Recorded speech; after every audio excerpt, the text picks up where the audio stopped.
Assalomu alaykum va rahmatullohi va barakatuh. Ovoz yaxshi boryaptimi? Yozaveramiz. Xudo xolisa dars boshlashimiz mumkin. Rahmat.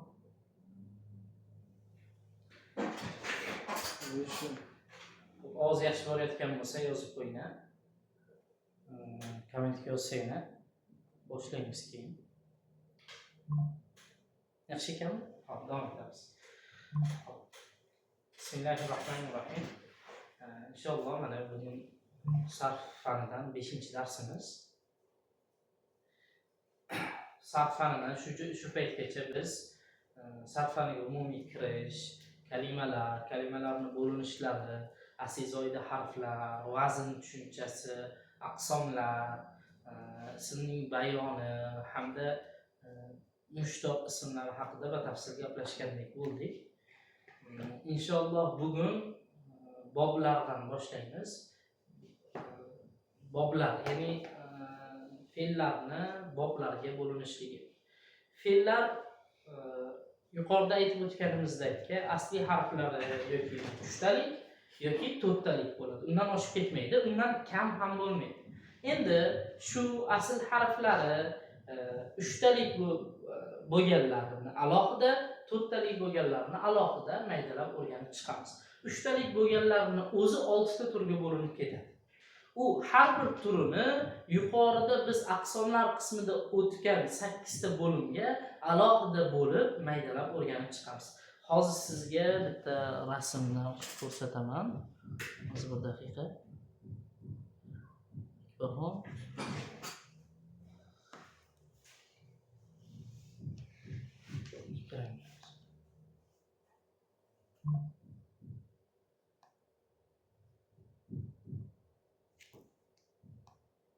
Yok.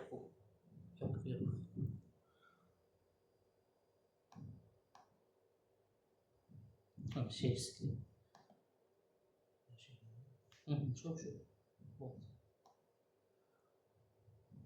Bak.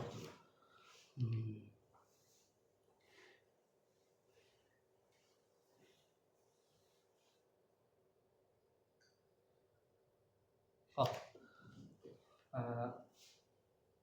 Rasm ko'rinyaptimi? Ko'rinyaptimi? Ko'rdi. Ya rasm o'zi to'g'ri turibdi. Hop. Bu boblarga bo'linishda 3 harfli, asli harflar 3 harfli bo'lgan, asli harfli 4 harfli bo'lgan alohida o'rganamiz. Asli harf 3 harf bo'lganlarning o'zi ham 6 ta qismga bo'linadi, 6 ta bobga bo'linadi. Nima jihatdan bo'lib olamiz desa, o'tgan zamon hamda kelasi zamondagi harakatlarni o'zaro farqidan ajratib olamiz va har bitta bobni rasmda ko'ringandekka aqsomlarga ham bo'lib chiqamiz. Mana rasmga yaxshiroq e'tibor beradigan bo'lsanglar, mana abwabu thulathil mujarrad, ya'ni asl harflar 3 ta bo'lgan boblarni, ya'ni asl harflar 3 ta bo'lgan fe'llarni boblarga bo'linishi. 1-chi, 2-chi, 3-chi, 4-chi, 5-chi, 6-chi boblarda mana ketma-ketlik bilan bo'linganda bu tarafga qarab yuradigan bo'lsangiz, sahih, ya'ni sahih, mudoaf, misol, ajvaf, naqis, lafif mafruq, lafif maqrun, lafif mafruq bo'lib bo'linib ketadi. Yuqorida aytib o'tib ketganimizdek, lafif mafruq hamda lafif maqrun biz o'rgangan lafif va multaviyga to'g'ri keladi. Bu bo'limda salim va mahmuzni bitta qilib yuborilgan. Biz o'rganayotganimizda alohida ajratib o'rganamiz inshaalloh. Xo'p, o'sha 6 ta bobni o'rganishdan boshlaymiz. U 6 ta bob birinchi bobimiz, birinchi 6 ta bobni yozaylikda, o'zaro o'rtasidagi farq yaxshiroq ko'rinadi.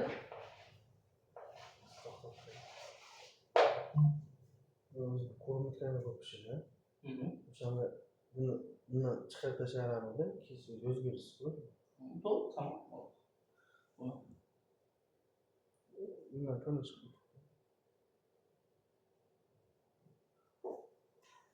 Tamam, bo'ldi. Hop. Endi 3-inchisi.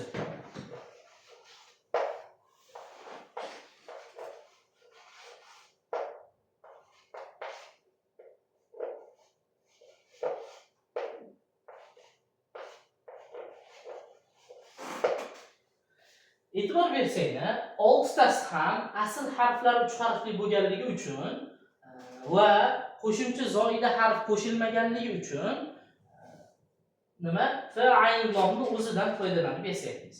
Aytgancha, bu 6 ta bob asl harflarini o'zi kelgan. Unga zoida harf qo'shilmagan 3 harfli kalimalar. Ya'ni 3 harfli fe'llar. Undan keyin u 6 bobdan keyin 12 bob keladi. U 12 bobda asl harflari 3 harfli bo'lgan fe'llar, lekin qo'shimchasiga bitta, ikkita, 3 ta qo'shimcha zoida harf qo'shilib kelgan fe'llarni ko'rib chiqamiz. Bular bu 6 tasini sulosiy mujarrad deyiladi, ya'ni faqatgina asl harflardan tashkil topgan uchlik. Bularni hozir o'zaro farqlarini hozir ko'rib chiqamiz. Bu o'tgan zamon shakli hammasini turishidan bir xilga o'xshab turibdi. Hozir bularni endi biz muzoriy, ya'ni hozirgi va kelasi zamon shaklini yozamiz.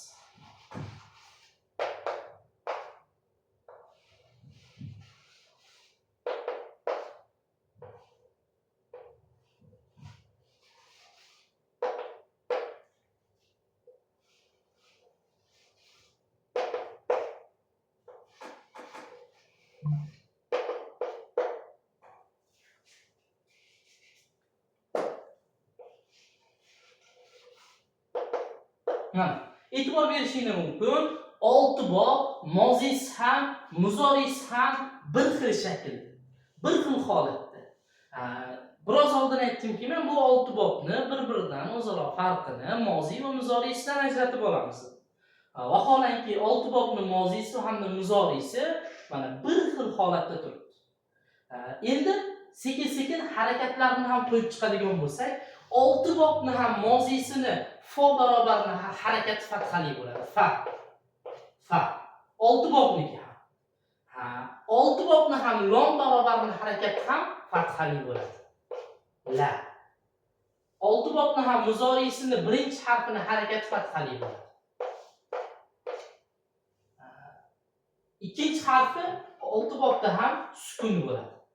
Iloji boricha men bir xil joylarini ajratib olyapman. Bu oxiridagi lom barobari hammasida zammali bo'ladi. Endi e'tibor bersanglar, faqatgina qaysi harf qoldi? Ikkita tarafda ham harakat qo'yib chiqmaganimiz, faqatgina ayn harfi qoldi.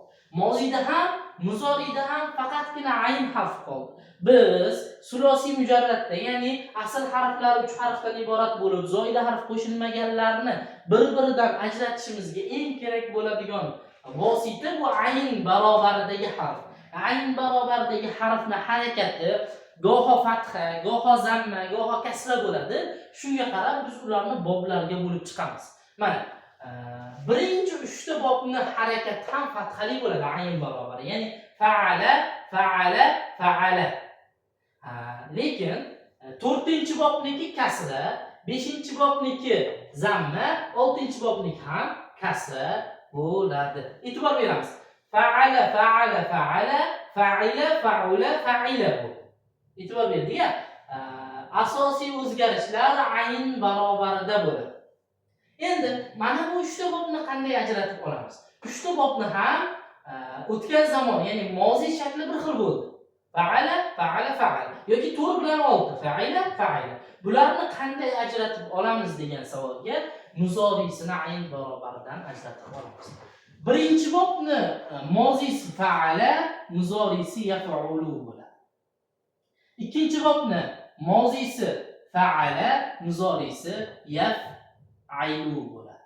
Uchinchi bobni mozisi fa'ala, muzorisi yaf'alu bo'ladi. E'tibor beringlar. 3 ta fatha bo'ldi, bu tarafda ayn barobari, bu tarafda esa bitta zamma, bitta kasra, bitta fatha, bitta fatha bo'ldi. Endi bu yerda o'zaro bir-biridan farq qildi. Fa'ala yaf'ulu, fa'ala yaf'ilu, fa'ala yaf'alu bo'ldi. Pastlarga tushadigan bo'lsak ham, 4-bob fa'ila yaf'alu, 5-bob fa'ula yaf'ulu, 6-bob fa'ila yaf'alu bo'ladi. Mana shu 6 bobdan iborat bo'ladi sulosiy mujarrad, ya'ni asli 3 harfli bo'lib, unga qo'shimcha zoida harf qo'shilmagan fe'llar. Endi bu bo'linishga e'tibor beradigan bo'lsak, bu bo'linish hozirgi mukammal sarf, taysir sarf va boshqa o'zbek tilida yozilgan kitoblardagi bob bo'linishdan biroz farq qiladi. Bu Durusun nahviya va boshqa arab kitoblaridagi bo'linish bu. O'zaro farqi nimada? Ular, ya'ni o'zbek tilidagi kitoblarda, ya'ni mukammal sarf va taysir sarf kitoblarida fa'ala yaf'ilu birinchi bob, fa'ala yaf'uluni ikkinchi bobga o'tishadi. Nima uchun degan savolga biroz oldin ko'rgan jadvalimizda aqsomlar bo'yicha o'rganamiz dedik-ku. O'sha aqsomlar fa'ala yaf'ilu bobida to'la. Fa'ala yaf'ulu bobida esa ba'zi bir aqsomlar yo'q. Misol uchun oladigan bo'lsak, deyishimiz mumkin, multaviy yo'q, lafif yo'q deb ajratib olishimiz mumkin bo'ladi. Qaysi bobda? Birinchi bobda. Hozir biz aytayotgan fa'ala yaf'ulu bobiga tushadigan birorta multaviy, birorta lafif misol topa olmaysiz. Lekin fa'ala yaf'ulu bobida bo'lsa hammasiga misol bor. Mukammal sarf va taysir sarf kitoblarida shunga e'tibor berilgan, boblarni tartiblashlikda aqsomlarda to'liq fe'l kelgan kelmaganligiga qarab turib, buni birinchi bobga olishgan, buni esa ikkinchi bobga tushirishgan. Arab kitoblarida nima uchun buni aks qilingan desa, o'sha bobda jami kelgan fe'llarning soni ko'p yoki ozligiga qarab olishgan. Fa'ala yaf'ulu bobida kelgan fe'llar fa'ala yaf'ulu bobida kelgan fe'llardan ancha ko'p. Ya'ni faqat salimning o'zida yoki faqat mudoafning o'zida bo'lishi mumkin yoki salim, mudoaf, misol ajvoflarda bo'lishi mumkin. Shularni o'ziga tushadigan fe'llar fa'ala yaf'ulu bobida barcha aqsomlarga tushadigan fe'llardan ko'ra ko'proq bo'lganligi uchun buni birinchi bobga olishgan. Ya'ni ichida qatnashgan fe'llarni ko'p yoki ozligiga qarab tartiblashgan. Mukammal sarf va taysir sarfda boshqacha uslubda tartiblashgan.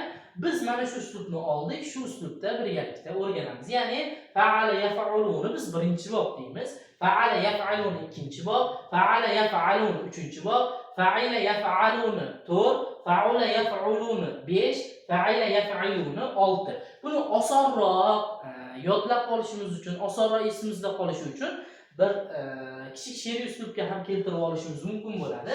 E'tibor bersanglar, faqat o'zgarishlar ayn barobarda bo'lyapti. Shuning uchun ayn barobarning harakatini o'zini olamizda bir qolipga keltiramiz. Misol uchun birinchi bobni mozisini ayn barobari fatha. Fatha, muzorisini ayn barobari zamma. Fatha zamma, to'g'rimi? Birinchida o'qiydiganimiz mozisi bo'ladi, ikkinchida o'qiydiganimiz muzorisi bo'ladi. Ya'ni fatha zamma dedikmi, biz mana bu yerga bir qo'yib fatha zamma deydigan bo'lsak, bu fa'ala yaf'ulu deganimiz bo'ladi. Ikkinchisi fatha kasra. Fatha kasra. Fatha kasra deganimizda mozisining fathasi, muzorisining kasrasini inobatga olyapmizda. Fa'ala yaf'ilu. 2. Endi 3. 3 fatha tam. Bu nima degani? Arab tilida ani qo'shimchasi ikkilikka nisbatan ishlatiladi. Misol uchun kitabun kitob, kitabani ikkita kitob. Darsun dars, darsani ikkita dars. Fathatun fatha, fathatani ikkita fatha degan. Bu yerda e'tibor bersanglar, mozisini ham ayn barobar fatha, muzorisini ham ayn barobar fatha bo'lganiga fatha demaymiz, fathatan deymiz. Ya'ni ikkita fatha degan. Endi 4-bob kasra fatha. Kasra fatha. 5-bob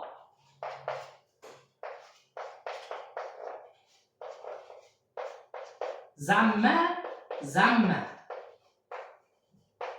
Endi nima uchun zammatan demadik? Nima uchun zamma dedik 5-bobni? Chunki 3 qator qilib bir-biriga qofiyaga to'g'rilab oladigan bo'lsak, fatha zamma bo'lib ikkita so'z keldi, fatha kasra bo'lib ikkita so'z keldi, uchinchisida fathatan bo'lib bitta so'z keldi. Esimizda qolishi uchun shu uslubni qaytaramiz pastga. Shunda tezroq yodlaymiz, tezroq xotiramizda yaxshiroq qoladi. Shunga kasra fatha qilib ikkita so'z, zamma qilib ikkita so'z va uchinchisi fathatanni muqobiliga bu yerda ikkita kasra bo'lganligi uchun 6-vaznga kasratan deymiz. Buni eslab qolishimiz hamda yodlab olishimiz oson bo'ladi. Ya'ni fatha zamma fatha kasra fathatan, kasra fatha zamma kasratan. Mana shu uslubda yodlab olamiz. Bu nima uchun kerak? Bu boblarning tartibi biz uchun juda muhim. Bu boblarda ishlaydigan fe'llarni ajratib olishimiz bizga juda ham kerak bo'ladi. Shuning uchun bu narsani yaxshi yodlab olsak, boblarni almashtirib qo'ymaymiz. Ikkinchi bobdan, uchinchi bobdan kitoblarda kelganida siz adashmasdan, chalg'imasdan ishlatishingiz mumkin bo'ladi. Ha, yana bir tarafi har qanday arabiy kitoblarda bu fe'l 4-bobdan, bu fe'l 3-bobdan yoki bu fe'l 1-bobdan deb aytganida aynan shu kategoriyani nazarda tutayotgan bo'ladi. Ya'ni 1-bobda fa'ala yaf'uluni nazarda tutayotgan bo'ladi. 2-bobda fa'ala yaf'uluni. Qaysidir kitobda bir fe'lni ko'rdingizda, u fe'lga izoh berib ketayotgan bo'lsa muallif, bu fe'l 1-bobdan dedimi? Aynan siz mozisini fa'ala, muzorisini yaf'ulu ekanligini bilib olishingiz mumkin bo'ladi. Endi shu fa'ala yaf'ulu bobiga tushadigan bitta salim, bitta mudoaf, bitta mahmuz, bitta misol, bitta ajvab, bitta naqis, bitta lafif, bitta muntari misollarning qoidalari bilan o'rganib chiqsangiz, lafif muntari yo'q zotan, qolgan boblarni umumiy taqqoslaydigan bo'lsak, bitta bobni aqsom, 8 ta aqsomni to'liq o'rganib chiqadigan bo'lsangiz har bitta bobda, o'sha bobga tushadigan har qanday misol, har qanday fe'l endi siz uchun muammo bo'lmaydi. Faqat o'zagini bilsangiz bo'ldi. Misol uchun fa'ala yaf'uluni to'liq o'rganib chiqib bo'lganimizdan keyin sizlar arab tilida eng ko'p fe'l kelgan bobni o'rganib bo'lgan hisoblanasizlar. Fe'lni bir dona masdar o'zagini ma'nosini bilishinglar bilan sizlar o'sha fe'lga doir 300 dan ortiq ma'noni bilib olasizlar. Bu degani farazan 1000 ta fe'l bo'lsa, sizlar fa'ala yaf'uluni o'zini o'rgansanglar va fa'ala yaf'ulu bobida 1000 ta fe'l bo'lsa, to'liq o'rganib bo'lganingizdan keyin 1000 ta lug'at yodlashinglar natijasida sizlar 300 mingta lug'atga ega bo'lasiz. Agar 1000 ta bo'lsa, farazan 500 ta bo'ladigan bo'lsa, 150 mingta lug'atga ega bo'lasizlar va buni yaxshi mustahkamlab, vaqtida yozib, vaqtida o'zaro savol-javob qilib, vaqtida takrorlab yursanglar, sizlar ularni barcha ma'nolarini o'rnida ishlata olasizlar va kitoblarda ko'rganingizda o'rnida tarjima qila olasizlar. Lug'at kitoblariga hadeb murojaat qilishingizga hojat bo'lmaydi. Shu tartibda o'rganamiz. Birinchi fa'ala yaf'ulu bobidan boshlaymizda, fa'ala yaf'ulu bobidagi aqsomlarni ko'rib chiqamiz. Aqsomlarning ichida birinchi sahihni salimidan boshlaymiz. Fa'ala yaf'ulu bobiga tushadigan solim fe'llardan ko'radigan bo'lsak, misol uchun kataba yaktubu, kataba tin harakati fatha bo'lyapti. Yaktubu tin harakati zamma bo'lyapti. Ya'ni ayn barobariga tushadigan tin harakati mozida fatha, muzorida zamma bo'lyapti. Yoki dakhala yadkhulu, kharaja yakhruju. Bunga tushadigan bo'lsak, jalasa yajlisu, daraba yadribu. Bunisiga tushadigan bo'lsak, manaha yamnahu, mana'a yamna'u. E'tibor bersanglar, mozisini ham, muzorisini ham ayn barobar nima bo'lyapti? Fathali bo'lyapti. Keyin esa hamida yahmadu, khoshiya yaxsha. Misol uchun, ayn barobar kasra, muzori desa ayn barobar fatha bo'lyapti. Sharufa yashrufu, sharura yashruru. Misol uchun 6-bobga tushadigan bo'lsak, na'ima yan'imu. Shunday, ya'ni 6 ta bobni o'ziga yarasha misollari, qoidalari bor. Bir-biridan katta farq qilmaydi. Shu farqlarini o'zaro ko'rib chiqamiz. Ya'ni fa'ala yaf'ulu bobini mozisini to'liq ko'rib tugatganimizda, qolgan boblarni ham mozisini, ya'ni o'tgan zamonini qisman bemalol tushuna oladigan, ishlay oladigan holatga kelamiz. Muzorisini ko'rib chiqqanimizda muzorisini, ismi foilini ko'rib chiqqanimizda ismi foilini, shunday tushunishimiz mumkin bo'ladi. Buni bitta qaytarib qo'yamiz. Fatha zamma, fatha kasra, fathatan, kasra fatha, zamma zamma, kasratan. Endi men o'tgan darsimizda ham aytgan edim. Nima uchun biz 22 bob emas, 35 bob deyapmiz? Kitoblarda 22 bob keladi. Shunga ham to'xtalib o'tib ketsak, 6 bob sulosiy mujarradda bor. Ya'ni asli 3 harflik, zoida harf qo'shilmaganlar 6 ta.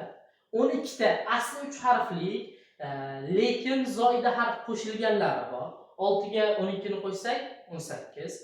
Bir dona asli 4 harflik, zoida harf qo'shilmagani bor. 19 va 3 dona asli 4 harflik, lekin zoida harf qo'shilgani bor. Jami nechta bo'ldi? 22 bob bo'ldi. Endi 22 bob bo'ldi. Endi qolgan 13 bobi qayerda? Qolgan 13 bobi bularni mulhaqlar deydi. Shu 22 bobni tugatib bo'lganimizdan keyin qolgan 13 bobga ham batafsil to'xtalamiz. U 13 bobda fe'llar nihoyatda kam kelganligi uchun va sarfiy qoidalarga ba'zi o'rinlarda mos kelmaganligi uchun ularni alohida o'rganiladi. Lekin bob, ya'ni umumiy sarf boblari 22 ta emas, 35. Qolganlariga ham batafsil o'sha navbat-navbati bilan yetib boramiz. Inshaalloh mana shu 35 ta bobni to'liq mukammal o'rgansangiz, Xudo xohlasa sizda sarf bo'yicha muammo qolmaydi.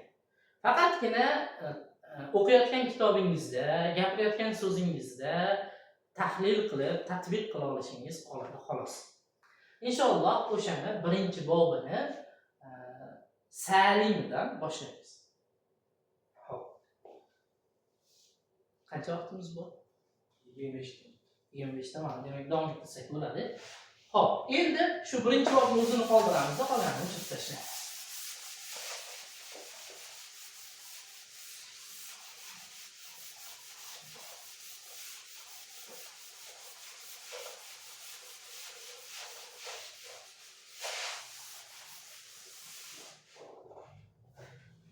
Endi shu bobga tushadigan aqsomlardan bizga eng ko'p kerak bo'ladigan va navbat bo'yicha eng birinchi o'rganishimiz kerak bo'ladigan sahih bo'limidagi salimga misol olamiz.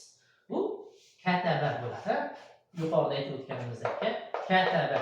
Katabani to'lig'icha maydalab o'rganib chiqamiz.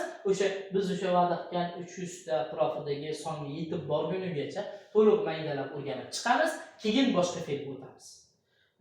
Buni o'rganish jarayonida men sizga uyga vazifa qilib qo'shimcha ravishda yana 5 ta fe'l beraman. O'sha 5 ta fe'lni aynan katabani qanday qoliplarga solsak, xuddi shunday qilib qoliplarga solib o'rganib ketishingiz kerak bo'ladi. Yozib hamda yodlab. Endi ya'ni kishilik olmoshlari, zamirlarga biroz to'xtalsak, keyin mana shu joydan davom ettiramiz. Xo'p, kishilik olmoshlari, zamirlar arab tilida 3-shaxsdan boshlab turib sanab kelinadi.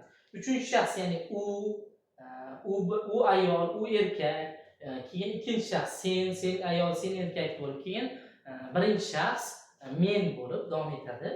Qo'shimchasiga arab tilida yana boshqa tillardan farqli jihati sonlarida bo'ladi.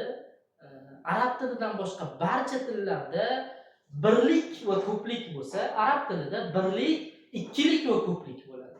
Ya'ni ikkita kitobni hech qachon arablar ko'plikka qo'shmaydi, uni ikkilikka qo'shadi. Ingliz tili yoki boshqa tillarga taqqoslaydigan bo'lsak, bularni biz ko'plikka qo'shib yuboramiz. Misol uchun two apples deymiz. Hech qachon two apple demaymiz. Oxiridagi s qo'shimchasini qo'shishimiz kerak bo'ladi. Yoki two boys. S qo'shimchasi faqatgina ko'plikka qo'shiladi. Ingliz tilida demak ikkita narsani ham ko'plik deb inobatga olinadi. Faqat ingliz tilida emas, arab tilidan boshqa barcha tillarda birdan ortiq bo'lgan, ya'ni 2 va undan ortiq bo'lgan jamiki narsa ko'plik hisoblanadi.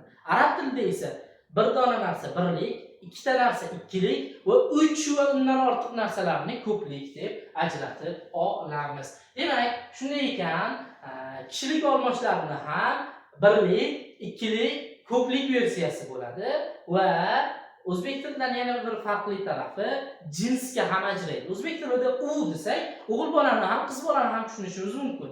Lekin rus tili va ingliz tili kabi buni ham rodlari bo'ladi o'zini. Ya'ni o'zini jins kategoriyalari bo'ladi. Bularni o'g'il bolaga nisbatan ishlatiladiganini muzakkar, qiz bolaga nisbatan ishlatiladiganini muannas deb ishlatiladi.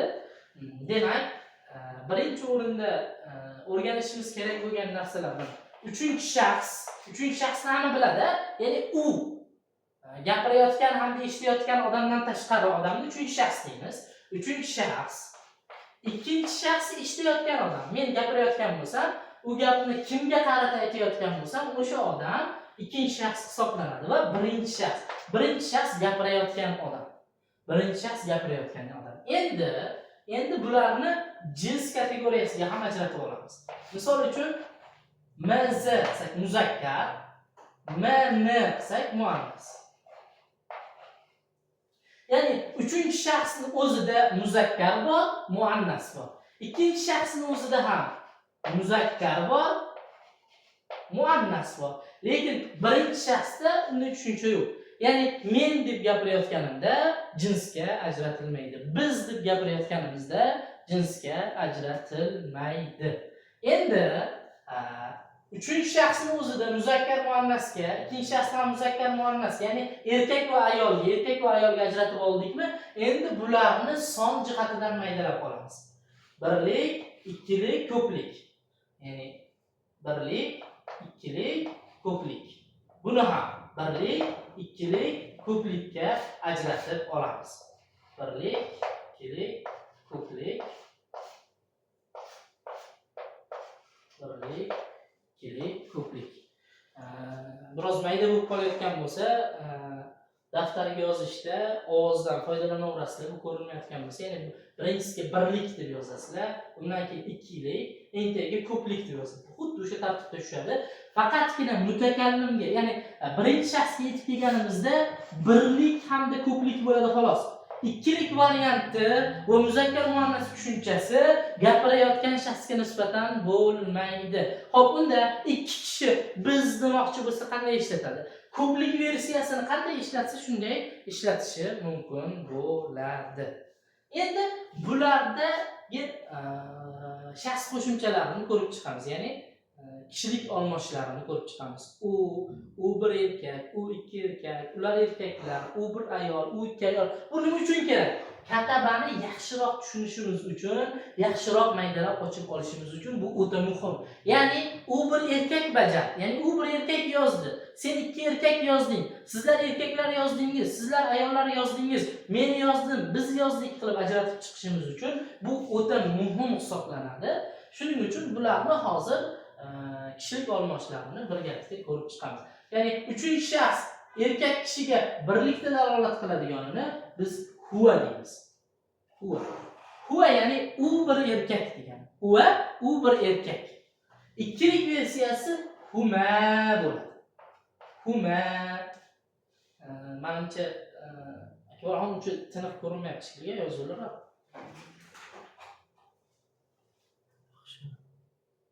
Yaxshimi? Xo'p, endi uchinchi shaxs erkak kishiga nisbatan ko'pligi hum bo'ladi. Hum. Ayol kishiga nisbatan birlik hiya.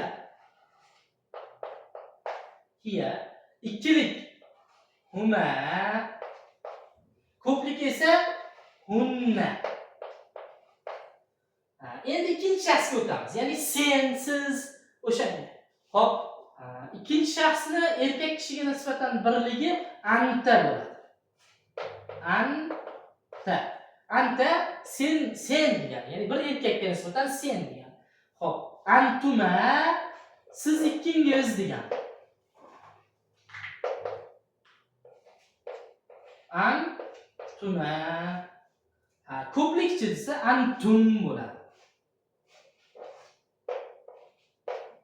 Antum. Ayol kishiga nisbatan esa anti. Ikkilik antuma. Ko'plik esa antunna bo'ladi.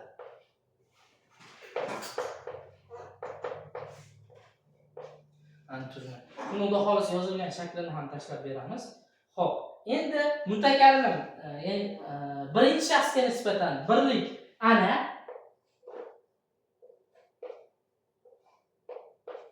ko'plik esa nahnu bo'ladi.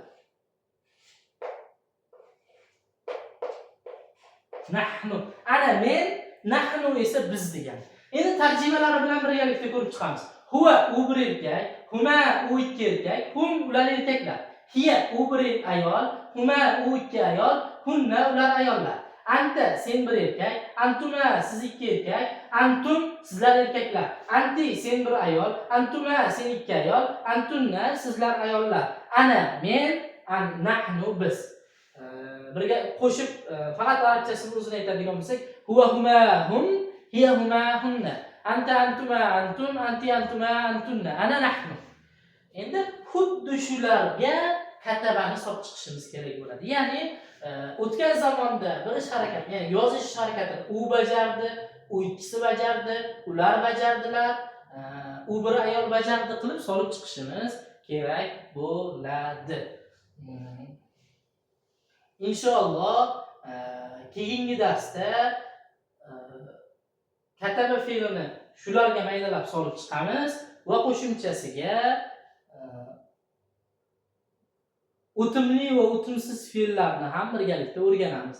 O'timli fe'llar qanday bo'ladi, o'timsiz fe'llar qanday bo'ladi va ish harakatini bajaruvchisini qanday ifodalaymiz, ish harakat ustida bajarilgan narsani qanday ifodalaymiz, birgalikda ko'rib ketamiz.